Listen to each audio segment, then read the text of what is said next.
Assalamualaikum warahmatullahi wabarakatuh. Selamat pagi anak-anak ibu. Hari ini kita akan melanjutkan materi virus bagian yang kedua.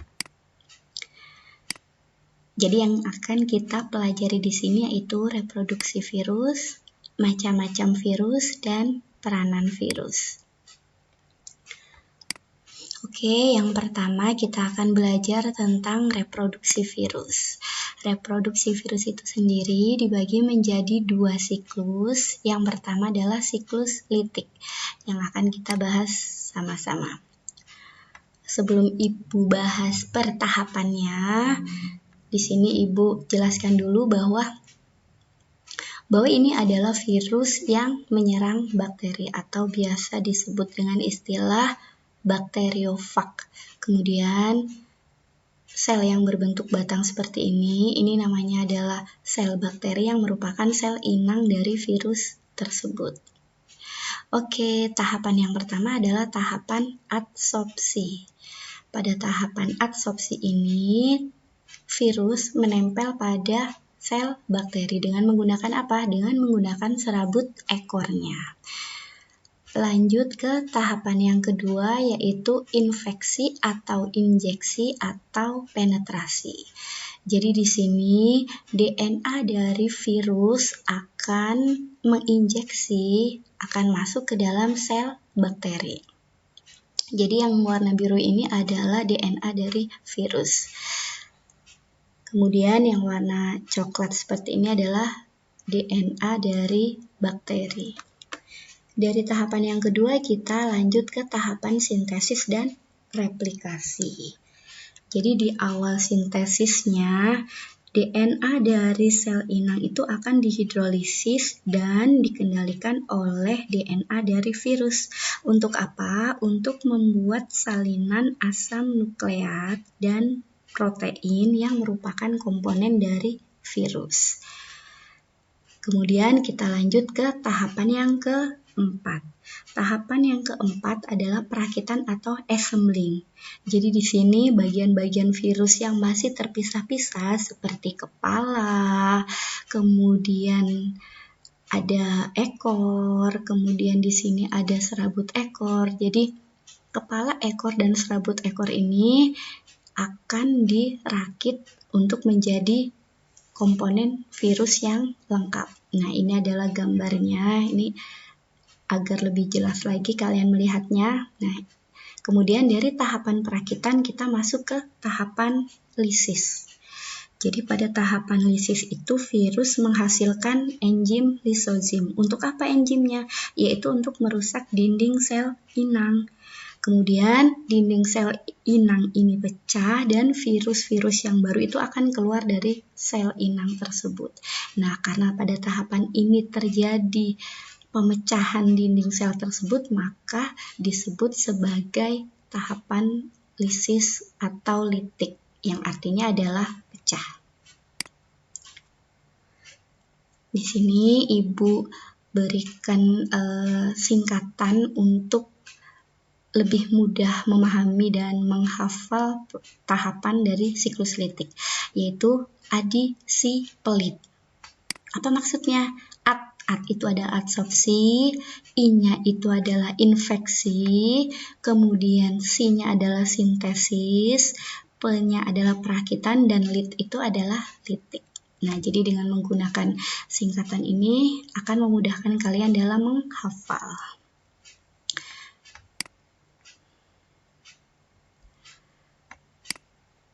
Di sini Ibu juga tuliskan tahapan-tahapan pada siklus litiknya. Yang pertama tadi ada adsorpsi, ini lengkap dengan penjelasannya. Kemudian yang kedua adalah tahap infeksi atau injeksi atau penetrasi.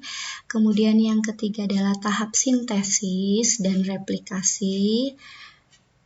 Di sini juga Ibu tuliskan lengkap penjelasannya. Kemudian yang keempat adalah tahap perakitan atau pematangan atau assembling. Dan yang terakhir adalah tahap lisis atau litik.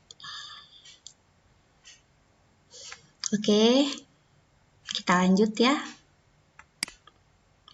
Yang kedua adalah tahapan dari siklus lisogenik. Apa bedanya?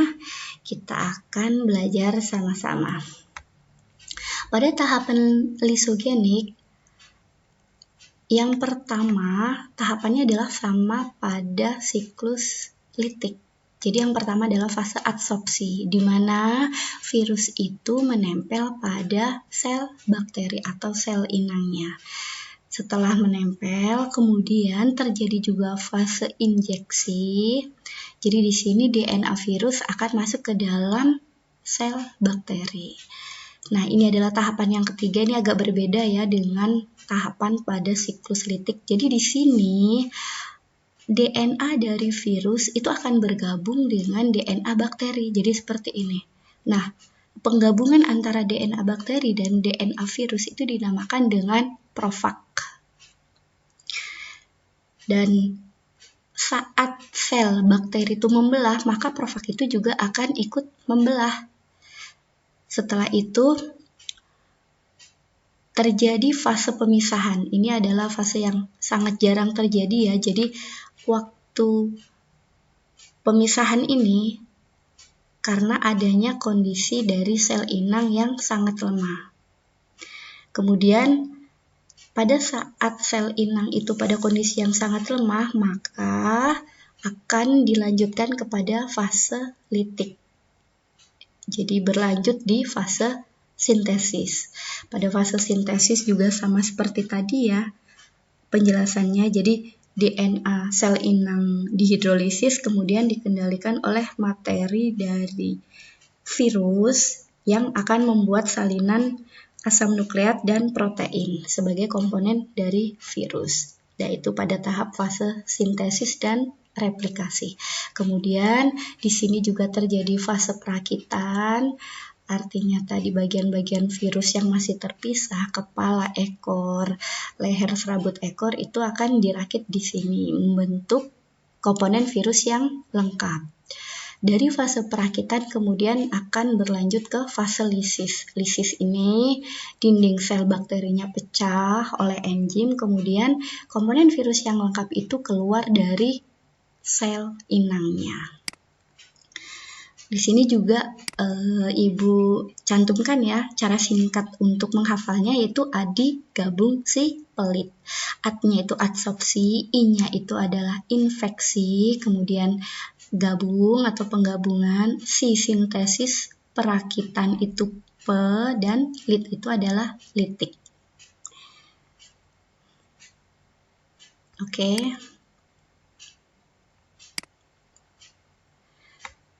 Ini tahapan pada siklus lisogenik yang sudah Ibu tuliskan. Yang pertama tadi ada adsorpsi, lengkap dengan penjelasannya. Kemudian ada infeksi atau injeksi atau penetrasi. Kemudian yang ketiga adalah penggabungan. Ini yang membedakan dengan fase pada siklus litik.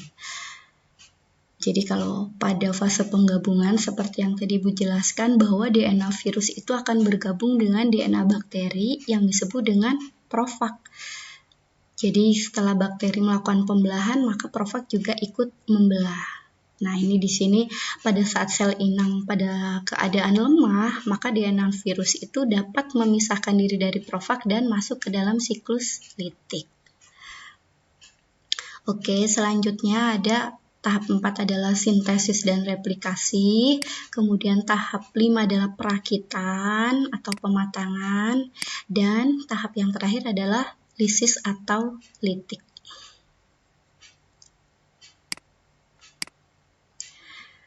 Ini adalah gambar singkatnya untuk memudahkan antara siklus litik dan siklus lisogenik.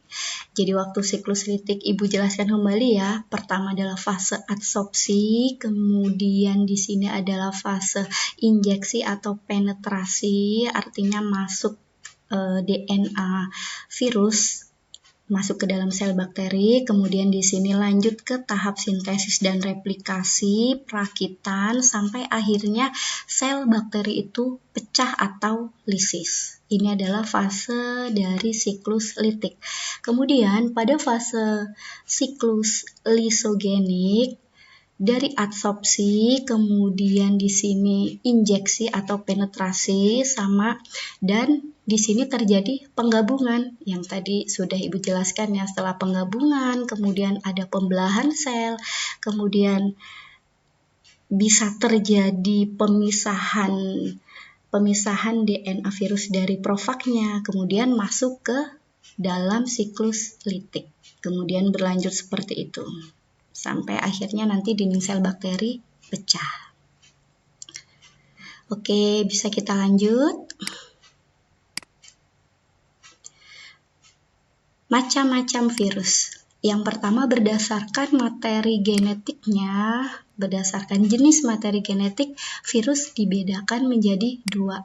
Yang pertama adalah virus DNA, itu contohnya herpes virus yang merupakan penyebab penyakit hepatitis, kemudian ada adenovirus yang menyebabkan infeksi saluran pernapasan, papilomavirus itu menyebabkan kutil, dan Ebola virus. Jadi kalau disingkat HAPE, ini bisa lebih mudah untuk menghafal ya. H-nya itu herpes virus, A-nya itu adenovirus, P-nya papilomavirus, dan E-nya itu adalah Ebola virus. Yang kedua adalah virus RNA, itu contohnya paramyxovirus, itu menyebabkan sakit gondongan. Kemudian coronavirus, ini yang lagi menjadi wabah di dunia kita ya, yaitu virus corona. Kemudian retrovirus, kemudian orthomyxovirus yang menyebabkan influenza, dan flavivirus yang menyebabkan demam berdarah. Ini disingkat untuk lebih mudah mengingat. Ibu singkat menjadi parahnya itu adalah paramyxovirus, corona itu coronavirus, re-nya itu retrovirus, or itu orthomyxovirus, dan flavi itu adalah flavivirus. Jadi para, corona, re, or, flavi. Kemudian berdasarkan sel inang atau host space-nya, maka dibagi menjadi beberapa. Yang pertama, yang sel inangnya adalah bakteri, yaitu contohnya bakteriofag. Kemudian yang kedua adalah dengan sel inang manusia, yaitu contohnya paramyxovirus, coronavirus, orthomyxovirus, flavi, dan lain-lain. Yang ketiga, jika sel inangnya adalah hewan, itu contohnya adalah rhabdovirus, itu menyebabkan rabies, dan virus NCD atau Newcastle disease, itu menyebabkan tetelo pada hewan unggas. Kemudian yang keempat adalah sel inang tumbuhan. Jadi di sini ada TMV, tobacco mosaic virus, ini menyebabkan penyakit bercak pada daun tembakau. Kemudian virus tungro itu menyebabkan sel daun mati pada tanaman padi. Ada juga TYLVC, yaitu menyebabkan penyakit pada tanaman tomat. Ya, kita lanjut. Berdasarkan tingkat virulensinya, yaitu virus dibagi menjadi virus virulen, itu yang menyebabkan dinding sel inang menjadi pecah atau lisis. Kemudian ada virus yang namanya non-virulen, itu tidak menyebabkan dinding sel inangnya pecah. Yang keempat, berdasarkan ada tidaknya amplop. Nah, jadi di sini dibagi menjadi dua, virus envelope atau virus beramplop, itu contohnya virus HIV. Ini menyebabkan penyakit AIDS. Amplop itu sendiri apa? Amplop adalah struktur luar yang membungkus nukleokapsid yang terdiri dari fosfolipid dan protein. Kemudian ada juga virus non-envelope, itu adalah virus telanjang. Jadi di sini virusnya tidak beramplop. Contohnya adalah bakteriofag.